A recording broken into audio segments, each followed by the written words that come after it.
Everyone, आज हम English का एक और वीडियो देखने वाले हैं। जैसा कि आपको पता है कि बेसिक इंग्लिश के सीरीज़ में हम इसके पहले, जैसा कि आप नंबर यहाँ पे देख पा रहे हो 16 है, यानी कि इसके पहले के जो वीडियोस हैं आपको मिल जाएगा।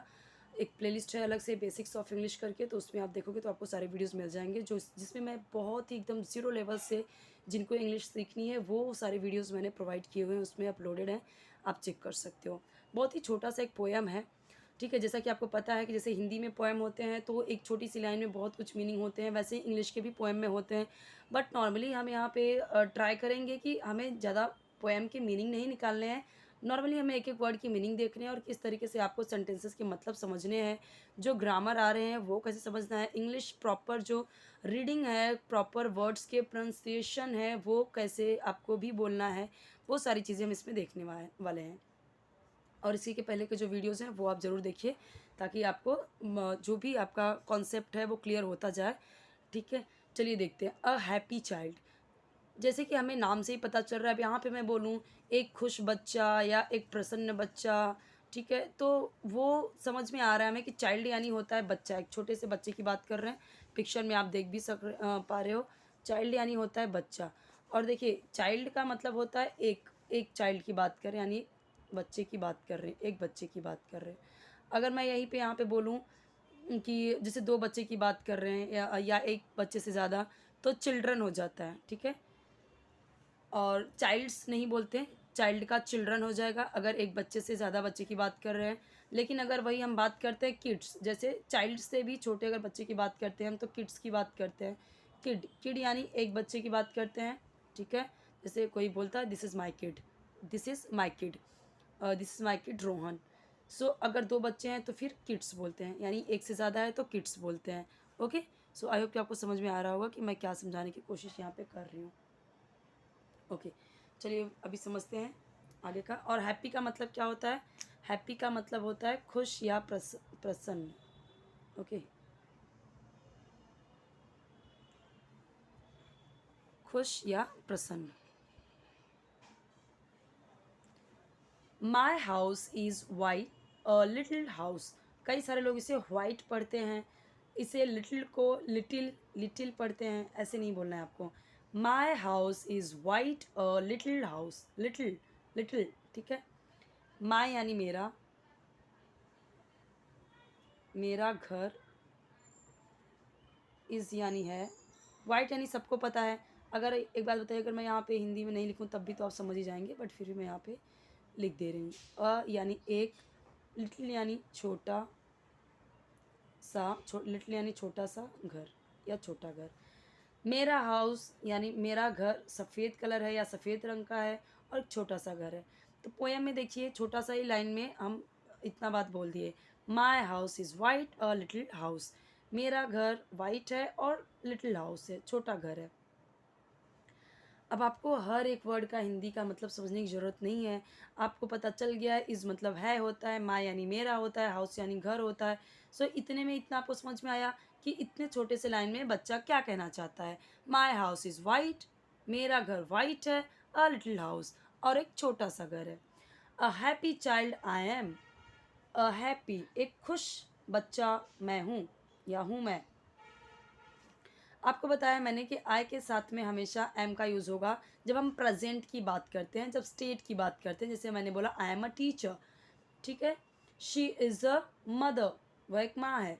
She is a doctor, he is a doctor. तो हमने क्या किया, ही के आगे शी के आगे इज़ लगाया, आई के साथ में एम लगाया, मैं हूँ, ठीक है। मैं हूँ बच्चा, आई यानी मैं, एम मतलब हूँ। एक चीज़ और, आप मेरी हिंदी पे मत जाइए कि हिंदी आपकी कैसी है या नहीं समझ में आ रही है। मैं सिर्फ़ और सिर्फ़ आपको यहाँ पे मैं हिंदी नहीं पढ़ा रही हूँ, मैं आपको इंग्लिश में बता रही हूँ। बस मैं आपको थोड़ा-सा हिंदी में समझा रही हूँ कि इसको क्या बोलते हैं। आपको समझ में आ गया तो ध्यान देने की ज़रूरत नहीं है कि ये क्या है, स्पेलिंग कैसा लिखा है हिंदी का, हिंदी की हैंडराइटिंग कैसी है। वो चीज़ें से हमको कुछ मतलब, हमें कुछ मतलब नहीं है, हमें सिर्फ़ इंग्लिश समझना है, ठीक है। अ का मतलब एक, हैप्पी यानी खुश, मैंने यहाँ पे आपको बताया। सो आई एम, अगर मुझे बोलना हुआ a happy child I am, या I am a happy child, मैं ऐसे भी बोल सकती हूँ। लेकिन पोएम में क्या होता है, थोड़ा सा ना लाइन को इधर उधर घुमा के देते हैं, तब भी आपको कंफ्यूज नहीं होना, ठीक है। पोएम में कभी कभी क्या होता है, या फिर कोई ऐसे रिदम में बोलता है या थोड़ा राइमिंग वर्ड में बोलता है ना, तो थोड़ा सा ऐसे इस तरीके से वर्ब को पहले कर देता है, सब्जेक्ट को बाद में कर देता है, या सब इस तरीके से हेर फेर करता है पोएम में, कविताओं में, ठीक है। सो चलिए देखते हैं। अ हैप्पी चाइल्ड आई एम, तो इसने क्या किया, सब्जेक्ट है यहाँ पे आई, उसने क्या किया, आई को लास्ट में कर दिया, एम को उसके लास्ट में कर दिया। जबकि नॉर्मली हम कैसे बोलते हैं, अगर मुझे बोलना हुआ कि मैं एकदम हैप्पी चाइल्ड हूँ, तो नॉर्मली हम ऐसे बोलते हैं ना, आई एम अ हैप्पी चाइल्ड, ऐसे बोलते हैं नॉर्मली हम, है ना। लेकिन क्योंकि ये पोएम है, इसीलिए थोड़ा सा राइमिंग वगैरह बनाने के लिए इसने क्या किया, आगे पीछे कर दिया, पर मीनिंग सेम निकलता है। हम बोले आई एम अ हैप्पी चाइल्ड, या बोले अ happy child I M, same meaning होगा।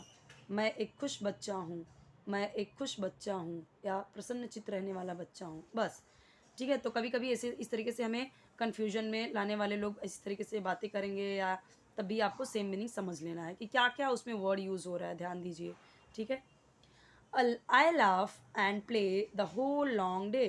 I laugh, मैं, I यानी मैं, laugh यानी हंसता हूँ। ये देखिए क्या है, I laugh, मैं हंसता हूँ, ठीक है। कौन सा है ये, ता है ती है आ रहा है लास्ट में, अगर मैं हिंदी में बात करूँ तो। और अगर इंग्लिश में बात करूँ तो सब्जेक्ट है, सब्जेक्ट के साथ में वर्ब है, और वर्ब कैसा है, वर्ब ही है, इसमें कुछ भी इज एम आर नहीं लगा, हैज़ हैव नहीं लगा, कुछ भी हेल्पिंग वर्ब नहीं लगा, डायरेक्ट मेन वर्ब लगाया। मेन वर्ब में भी ना तो आई एन जी है, ना एस है, ना ई एस है। कौन सा टेंस, कुछ याद आ रहा है क्या, ये है आपका प्रेजेंट इंडिफिनिट टेंस बोले, या फिर बोले सिंपल प्रेजेंट टेंस, जिसका मैंने आपको बताया है कि जब भी आप इस तरह से बोलते हैं मैं हँसता हूँ, मैं रोता हूँ, मैं जाता हूँ, मैं आता हूँ, मैं घूमता हूँ, तो आपको क्या करना होता है, जस्ट सब्जेक्ट लगाना होता है और वर्ब सीधा लगा देना होता है, ठीक है। अगर सिंपल, अगर उसमें नहीं, कुछ नहीं ऐड है, नेगेटिव नहीं है, कुछ क्वेश्चन नहीं है, सो क्या करते हैं हम नॉर्मली, ही, शी, इट और सिंगुलर के साथ में क्या लगाते हैं, वर्ब में एस या ई एस लगाते हैं। लेकिन जब वही चीज़ हो जाता है I, we, you, they and plural, plural यानी बहुवचन, तो हम उसके साथ क्या लगाते हैं, वर्ब में एस या ई एस नहीं लगाते हैं। तो यही तो आया ना, आई आया ना, तो आई के साथ में लाफ, लाफ्स नहीं किया। अगर मैं यहाँ पे बोलती वह हंसती है, तो लगाते हम शी लाफ्स, ऐसा आ जाता, ठीक है। मैं बोलती वह हंसता है तो ही लाफ्स, मैं बोलती अगर सिंगुलर होता कोई, मैं बोलती रीना लाफ्स, ठीक है। अगर मैंने बोला होता वे हंसते हैं, सो दे लाफ, क्यों, क्योंकि मैंने क्या बोला, वर्ब में एस आई एस, वर्ब में एस आई एस नहीं आएगा, किसके साथ में, जब आई वी यू दे है क्या, subject, okay. I laugh and play, मैं हंसता हूँ और खेलता हूँ। लाफ का मतलब होता है हंसना, ठीक है, हंसता हूँ, एंड, और हाँ, ता है, ती है, ते हैं, इस तरीके से आए, तो ये आपका क्या होगा, प्रेजेंट इंडिफिनिट टेंस, याद रखना अगर हिंदी में ऐसे बोल रहे हैं। जैसे आपको बोलना हुआ कि मैं रोज़ सुबह स्कूल जाता हूँ, सो कैसे बोलेंगे, पहले सब्जेक्ट लगाएंगे, ठीक है, फिर वर्ब लगाएंगे। वर्ब में आपने बोला है आई, तो वर्ब में एस या एस जुड़ेगा क्या, नहीं जुड़ेगा। यहाँ पे देखिए, so I go to school daily in morning, okay. So I laugh and play, मैं हंसता हूँ, एंड यानी और प्ले यानी खेलता हूँ, कोई वर्ब नहीं यूज़ हो रहा है, देखिए, is, am are, has, have, was, were, कुछ नहीं यूज़ हो रहा है। होल यानी पूरे, लॉन्ग डे यानी पूरे दिन, लॉन्ग दिन यानी क्या मतलब है, पूरा दिन, पूरे दिन, लॉन्ग डे का मतलब ही हो जाता है पूरे, होल लॉन्ग डे, इसका पूरा, ये होल लॉन्ग डे का मतलब पूरे दिन। लॉन्ग डे भी बोलेंगे तब भी हम पूरे दिन की बात कर रहे हैं, लॉन्ग डे बोलेंगे तब भी। होल बोल दिया तो यानी हम यहाँ पे क्या कंसिडर कर रहे हैं, पूरा दिन। सो आई लाफ यानी पूरा दिन, पूरा दिन मैं हंसता और खेलता हूँ। I laugh and play the whole long day, पूरे दिन हंसता खेलता हूँ, ओके।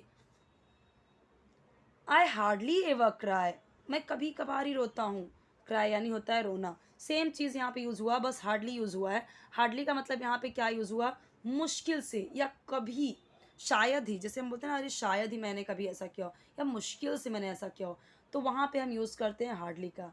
आ यानी मैं, हार्डली यानी मुश्किल से, या कभी, शायद ही कभी, ये भी लिख सकते हैं, जगह नहीं है तो मैं इसलिए आपको बता दे रही हूँ। आप ऐसे ही बोल सकते हो आई हार्डली एवर क्राई, अगर आप इंग्लिश में बोल रहे हो I hardly ever go there, मैं मुश्किल से ही वहाँ कभी जाता हूँ, मैं शायद ही कभी वहाँ जाता हूँ, तो आप हार्डली लगाते हो। आई हार्डली एवर, तो शायद कभी, मुश्किल से ही कभी रोता हूँ।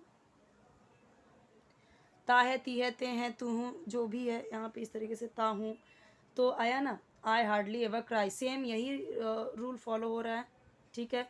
आई यूज़ हो रहा है, इसलिए यहाँ पे हम देख रहे हैं वर्ब में कहीं पे भी एस आई एस नहीं लग रहा है। हार्डली का मतलब होता है मुश्किल से, शायद ही।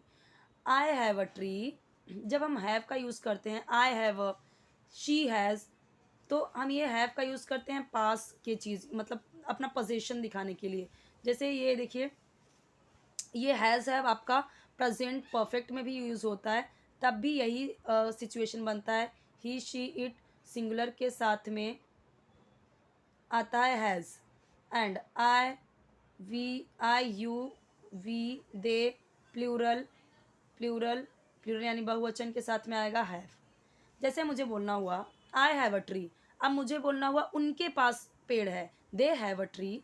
अगर मुझे बोलना हुआ किसी लड़की को रीना, तब क्या आ जाएगा, हैज़ आ जाएगा। क्यों? क्योंकि वो रीना क्या है, सिंगुलर, एक लड़की की बात हो रही, तो रीना हैज़ अ ट्री। अगर मुझे बोलना हुआ राम एंड श्याम, तो हैव आ जाएगा, हैव ट्री। तो ये आपको समझना है, कहाँ पे हैव आएगा, कहाँ पे हैज़ आएगा। हैव कहाँ कहाँ पे आएगा, जैसे मुझे बोलना हुआ I have a pen, she has a pen, he has a pen, they have a pen, okay, we have a pen, you have a pen, have आ जाएगा इनके साथ में, have यहाँ पे बताया मैंने आपको। हैज़ कहाँ कहाँ पे आएगा, इनके साथ में। और कब, जब हम पोजीशन दिखाते हैं किसी के पास कुछ है, ओके।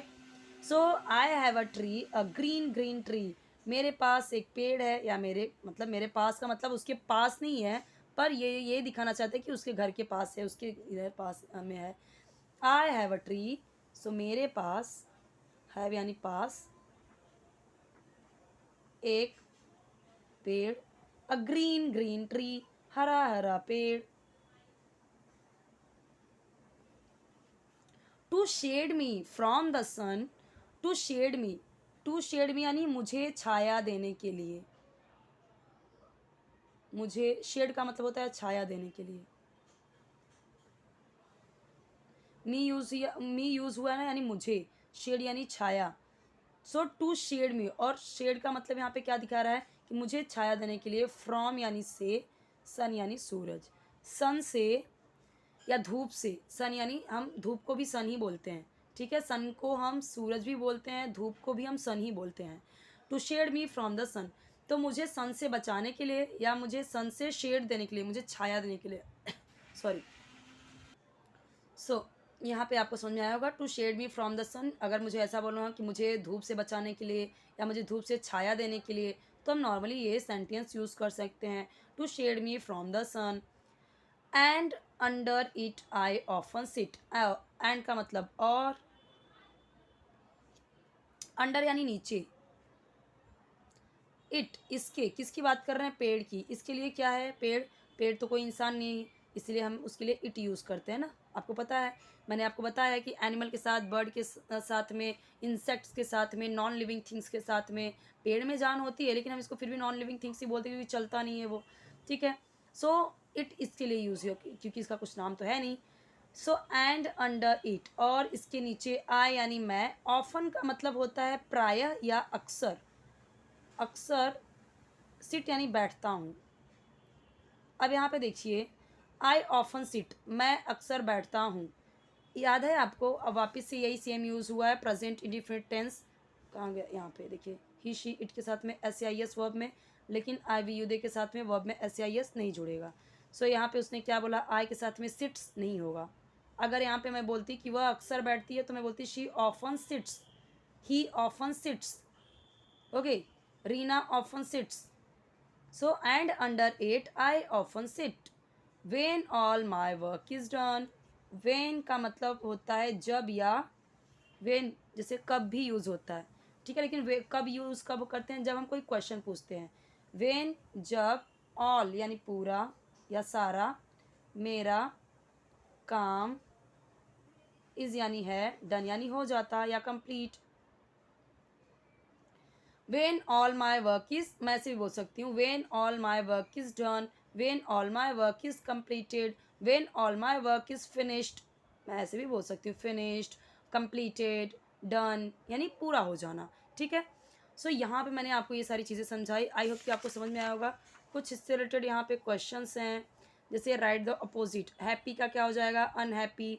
अनहैप्पी यानी दुखी, या फिर सैड भी हो जाएगा, दो में से कुछ भी। सिट यानी होता है बैठना, स्टैंड यानी हो जाएगा खड़ा होना। ठीक है,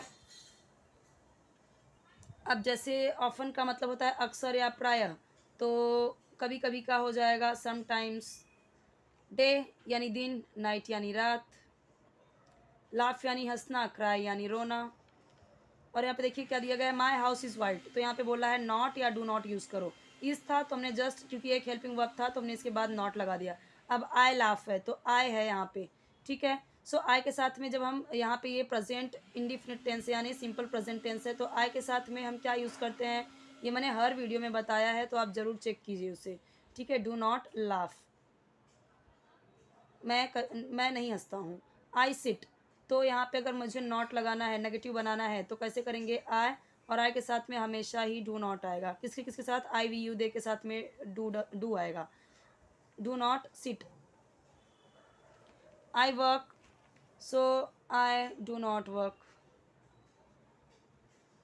आई am a happy child, so I am not happy child. क्यों यहाँ पे मैंने डू नहीं लगाया, क्योंकि एम है, हेल्पिंग वर्ब ऑलरेडी है, तो सिर्फ मुझे नॉट लगाना है। डू नॉट कब लगाएंगे, जहाँ पे प्रेजेंट इंडिफिनिट टेंस होगा, जब यहाँ पे सिंपल है, सिंपल प्रेजेंट है, जब मुझे नेगेटिव करना हो तो डू। अब ये आपको मैंने ना हर एक वीडियो में बताया है, तो आप ज़रूर देखिए। ये सारी चीज़ें आपकी ज़रूरत की नहीं है, तो मैंने यहाँ पे इसे कुछ भी एक्सप्लेन नहीं किया हुआ है। ये राइमिंग है, आप इसे देख सकते हो। ये कुछ वैसे है नहीं। राइमिंग का मतलब होता है एक जैसे, से ट्री फ्री, सन सन, डे वे, तो इससे राइमिंग वर्ड है। तो इसका यहाँ पे कुछ भी है, बच्चों के लिए है, जिसका ये बुक है वो उनके लिए ज़रूरी है, उनको लर्न करने के लिए ज़रूरी है। आपके लिए जो ग्रामर से रिलेटेड था वो मैंने यहाँ पे डिटेल में एक्सप्लेन किया हुआ है। ओके, कोई और वीडियो चाहिए तो कमेंट सेक्शन में इसी तरह से बताते जाइए। चैनल सब्सक्राइब कीजिए, वीडियो को लाइक कीजिए, फ्रेंड्स के साथ शेयर कीजिए। और आप दो प्लेलिस्ट आपको मिलेगा, देखोगे, चेक करोगे चैनल, तो एक है इंग्लिश स्टोरीज, तो जिनकी बेसिक इंग्लिश थोड़ी ठीक ठाक है, तो स्टोरीज़ वाले देखिए, तो उससे आपको आपकी इंग्लिश और ज़्यादा इंप्रूव होगी। और उसमें बहुत ही सारी चीज़ें मैंने क्लियर की हैं, बहुत सारे कॉन्सेप्ट क्लियर किए हैं। और ये तो उनके लिए है जो एकदम बेसिक से स्टार्ट करना चाहते हैं, उनके लिए ये सारी चीज़ें हैं। बहुत ही छोटी छोटी यहाँ पे लेसन्स में आपको बता रही हूँ, और बहुत ही मतलब कह सकते हैं बहुत इजी वर्ड्स हैं, इजी कॉन्सेप्ट्स हैं, बहुत इजी ग्रामर हैं। वो सारी चीज़ों से मैं आपको यहाँ पे स्टार्ट कर रही हूँ, जो एकदम से हमारा बेसिक है। ठीक है,